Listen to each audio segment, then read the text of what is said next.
Comilla city কর্পোরেশনের সাবেক mayor Monirul Haque Sakku বলেছেন, আপনারা ভোট দিয়েছেন বলেই আমি 2 বার মেয়র নির্বাচিত হয়েছি। আমি আমার সাধ্যমতো চেষ্টা করেছি কুমিল্লা সিটি কর্পোরেশনকে আপনাদের মনের মতো করে গড়ে তুলতে, কিন্তু ষড়যন্ত্রকারীরা কুমিল্লার উন্নয়নটাকে থামিয়ে দিল। পরবর্তীতে ষড়যন্ত্র করে যারাই কুমিল্লা সিটি কর্পোরেশনের মেয়র হয়েছে, একজন মারা গেছে, আরেকজন পালিয়ে গেছে। আল্লাহ ছাড় দিয়ে ছেড়ে দেয় না। আমি সাক্ষ্য আপনাদের মাঝে আছি এবং আপনাদের মাঝেই থাকব।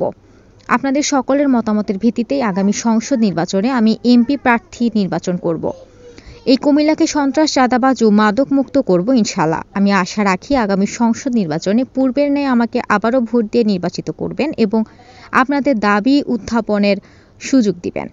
তিনি আরও বলেন, নির্বাচন করা সকলেরই গণতান্ত্রিক অধিকার। অনেকেই আসবে, ভোট চাইবে, কিন্তু আপনাদের খেয়াল রাখতে হবে কাকে দিয়ে কুমিল্লার উন্নয়ন হবে, কে কুমিল্লার জন্য কাজ করবে, ব্যক্তিটা কেমন।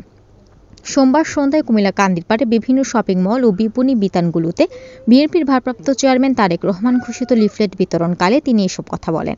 এ সময় উপস্থিত ছিলেন কুমিল্লা ব্যবসায়ী কল্যাণ সমিতির সভাপতি আব্দুর রহমান, বিএনপি নেতা হুমায়ুন কবির, পৌরসভার সাবেক প্যানেল চেয়ারম্যান হাজী আব্দুল সালাম মাসুক, মাজেদুল ইসলাম বাবুল সহ কান্দিরপাড় ব্যবসায়ী নেতৃত্বরা।